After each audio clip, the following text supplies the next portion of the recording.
Imagine this. You're in a room full of people, doing that thing everyone does, pretending. You're laughing when you're supposed to laugh. You're nodding so you look engaged. You're acting fine. On the outside you look calm, maybe even good, but inside? You're hanging on by a thread. You feel disconnected. Tired. A little hollow. You're thinking about the conversation you had last night that didn't sit right. You're replaying a mistake from 3 years ago for absolutely no reason. You're wondering what exactly is wrong with you and why you can't just be normal, like everyone else seems to be. And then it happens. Someone turns to you and says something you did not ask to hear. Something too accurate. Something that almost scares you because it goes straight for the real wound instead of the mask. You're not okay, are you? Not fake concern. Not polite small talk. It's like they bypassed everything you were projecting and walked into the locked part of you that nobody is supposed to access. That moment right there? That's the INFJ effect. People who do not announce themselves as psychologists somehow understand you deeper than the people who've known you for years. People who can see your breaking point before you reach it. People who can feel your mood without you saying one single word. And here's the uncomfortable truth. We don't actually have a complete scientific model for how they're doing that. It's not that INFJs are magical creatures from another dimension. It's that the way they process people, emotion, and possibility doesn't line up neatly with how we expect human behavior to work. You can measure IQ. You can measure personality traits like introversion or empathy. You can scan a brain and watch which regions light up. But what you cannot easily explain is how certain individuals can walk into a situation, absorb everything in under 5 seconds, and quietly know the story under the story.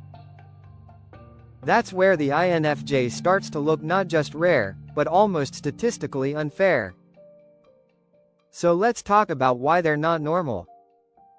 Why typical psychology struggles to fully map them. And why, even when they're misunderstood, they keep shaping people, shaping relationships, and sometimes changing entire movements. 1.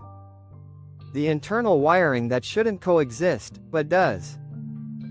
An INFJ is typically described as introverted, intuitive, feeling, and judging.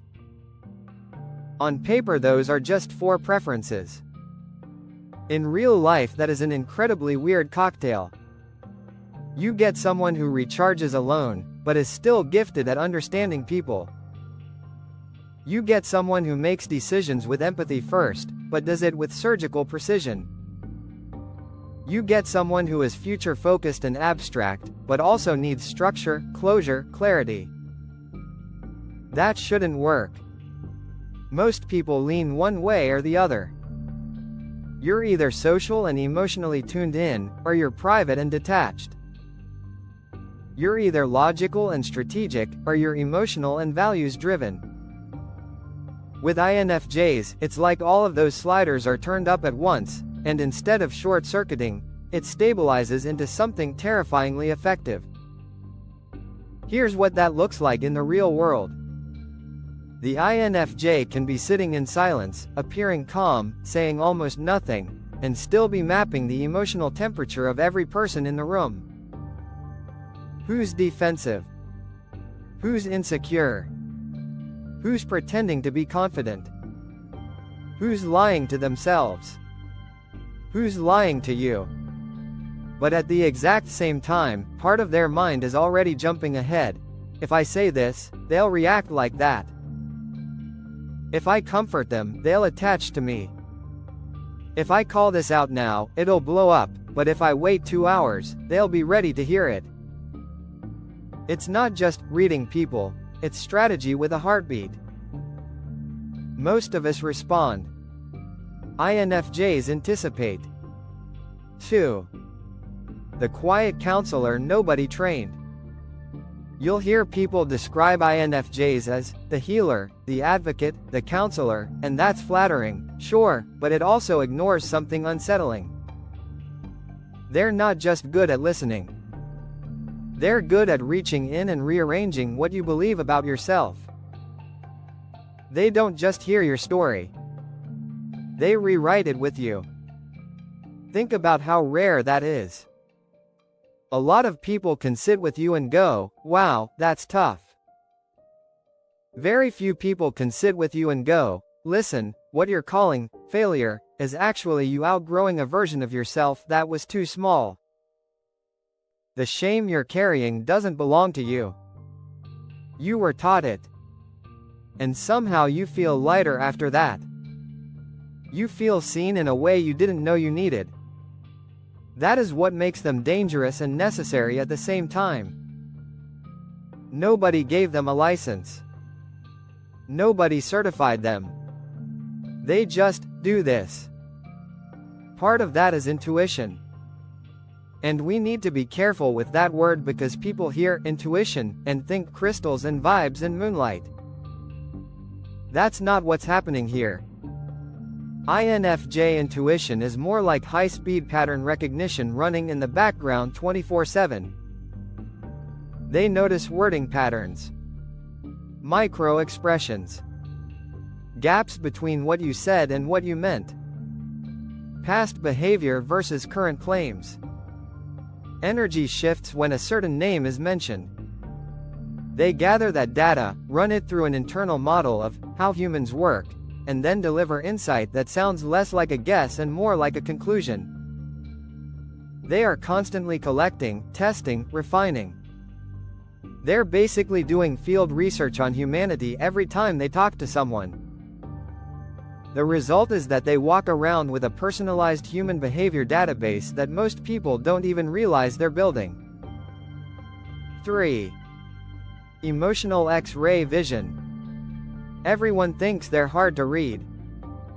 INFJs smile politely. That's cute. Let's be honest, they already clocked you. What throws people off is not that an INFJ can tell how you feel. It's that they will often know the thing you're avoiding, not the thing you're openly complaining about. You'll say, work is stressful, and they'll go straight to, you don't actually feel respected there, do you? You'll say, it's fine, I'm over it, and they'll answer, you feel replaced. You'll say, we're just having communication problems, and they'll quietly think, no, you're grieving the version of them that existed when they still chose you. They don't always say it out loud, because that level of clarity can scare people. But they know. If you ask how they know, most INFJs will shrug and say, I just feel it, which is technically true for them, but that phrasing makes psychologists twitch. Because what do you do with, I just feel it? You can't run that through a lab machine. You can't put it in a spreadsheet. You can't easily replicate it on demand in a controlled environment. And that's part of why science still can't fully explain them. We can describe pieces of it, sensitivity to microsignals, deep empathy, advanced pattern memory. But the way it fuses together in real time? We don't have that mapped. 4. The cost of caring at that depth. There's a dark side here. Being this tuned in is not free. If you are an INFJ, you don't just notice pain in other people, you absorb it. You carry it. You take it home. You dream about it. You replay it while you're trying to rest.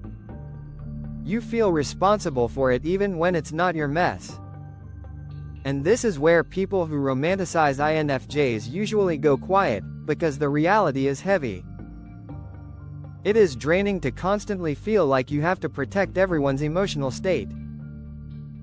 It is draining to be the safe person for everyone but have almost no one who can do the same for you. It is draining to know exactly why someone is sabotaging themselves, tell them gently, lay out a path forward, and watch them ignore it, again and again and again. This is part of why INFJs burn out socially. When you take on everyone's emotional weather, you end up living in a permanent storm.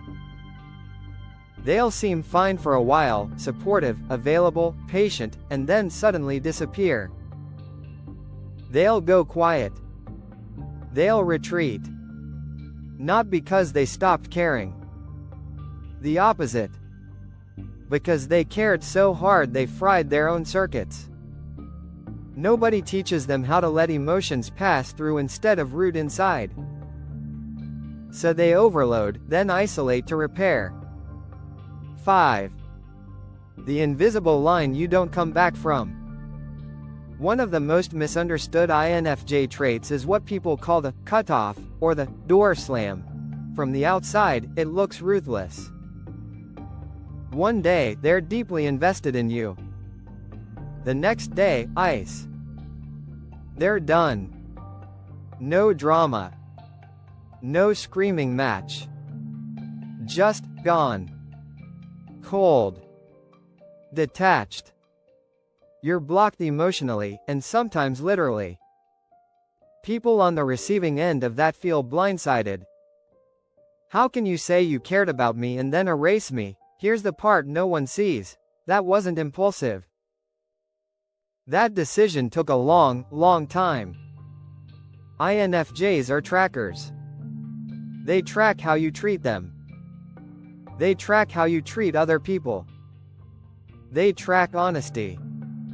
They track effort. They track whether you listen when they say, "This hurts me," and they will give chances. More than you deserve, honestly. But there is a point where something snaps inside, not in anger, in certainty. They conclude, this is not safe. This will not change. I cannot keep giving energy into a hole. After that moment, they detach to survive. It feels brutal to you. To them, it feels overdue. 6. Living in the future while standing in the present. A lot of us make decisions based on what's happening right now. INFJs don't only do that. They're constantly projecting forward. If this continues, here's where it ends. If I say yes to this, here's who I become in 6 months. If I ignore this feeling, here's how resentful I'll be later. They reverse engineer outcomes. That's why they make weirdly accurate predictions that nobody likes at the time. They'll warn a friend, if you keep apologizing for things that aren't your fault, they're going to respect you less, not more, and 6 months later that's exactly what happened.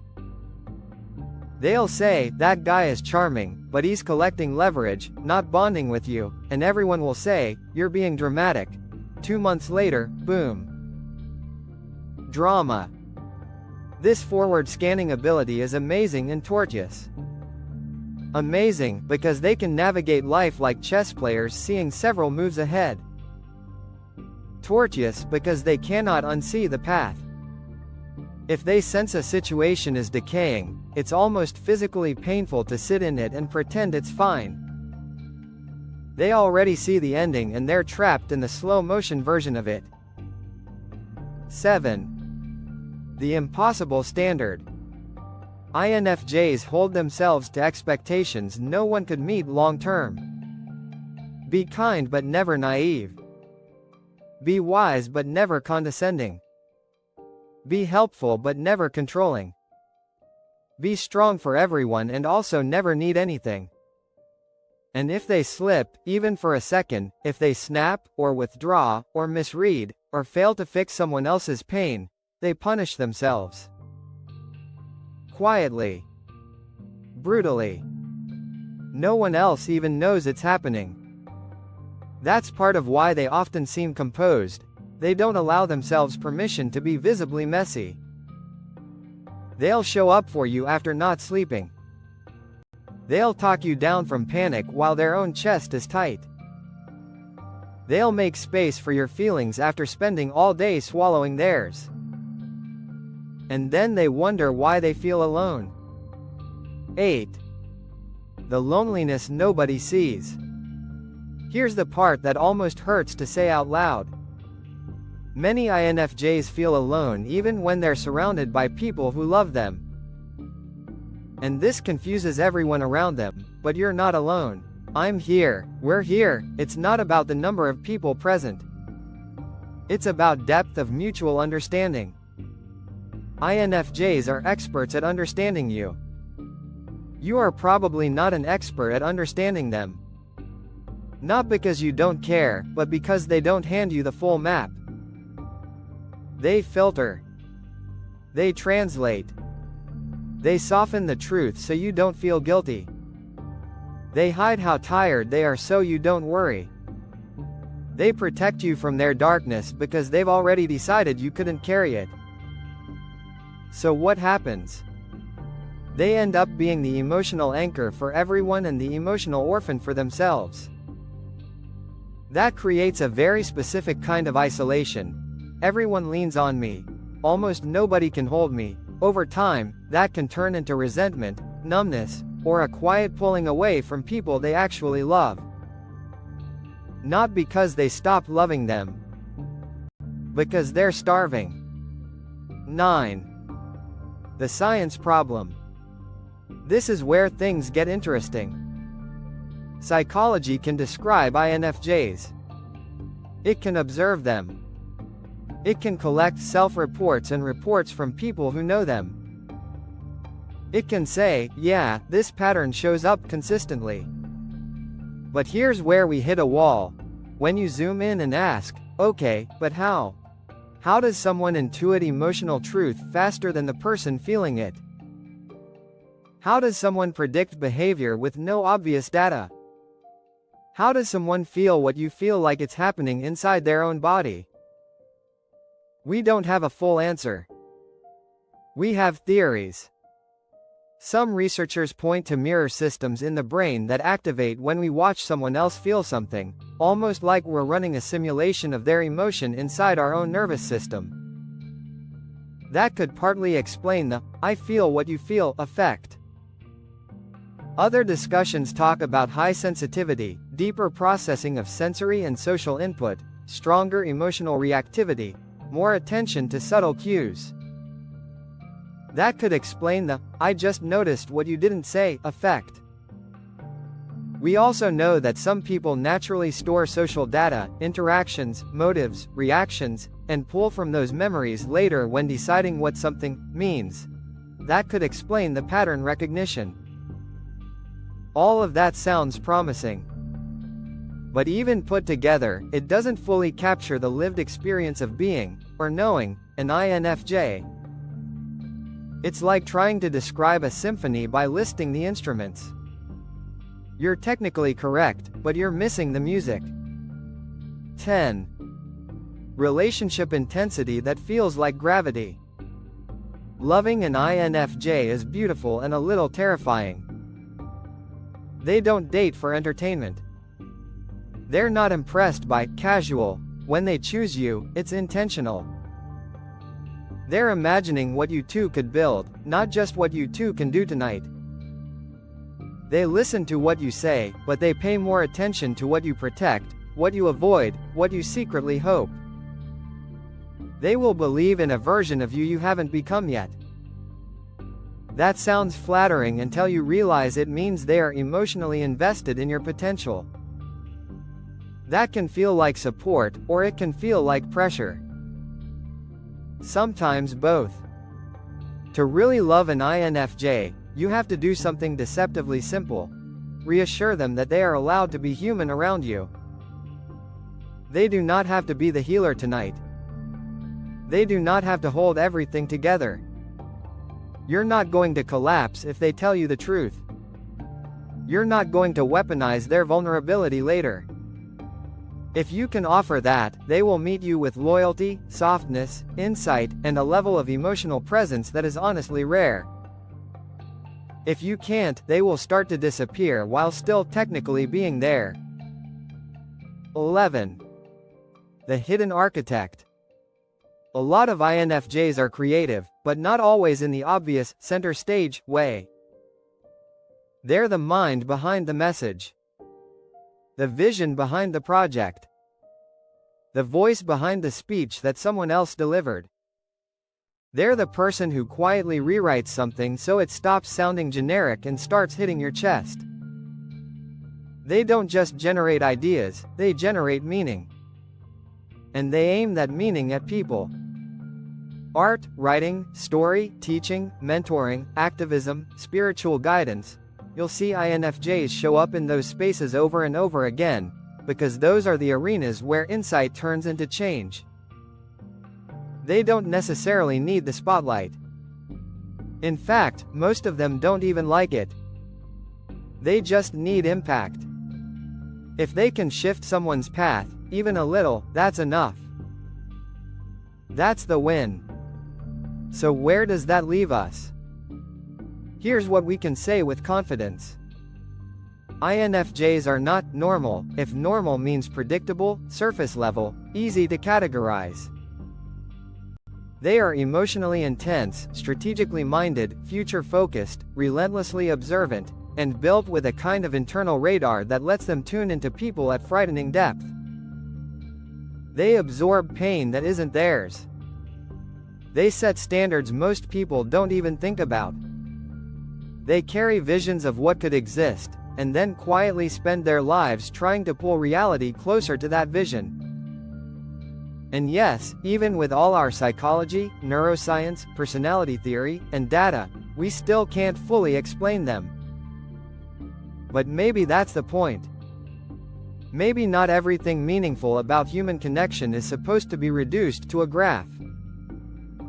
Maybe part of the reason INFJs unsettle people is because they reveal how much more there is under the surface of every person.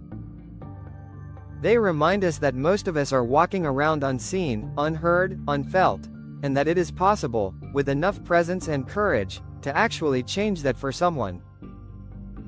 An INFJ can sit with you for one conversation and you'll leave feeling like you met a mirror and a map at the same time. A mirror that shows you what you really are. A map that shows you who you could be. So no, the INFJ is not normal. And science, for now, can't perfectly explain why. But you don't need a lab report to feel what happens when one really sees you. You just know it lands different. You know something in you shifts. You know you're not alone in the same way anymore. And for a lot of people, that is the first moment they actually start to heal.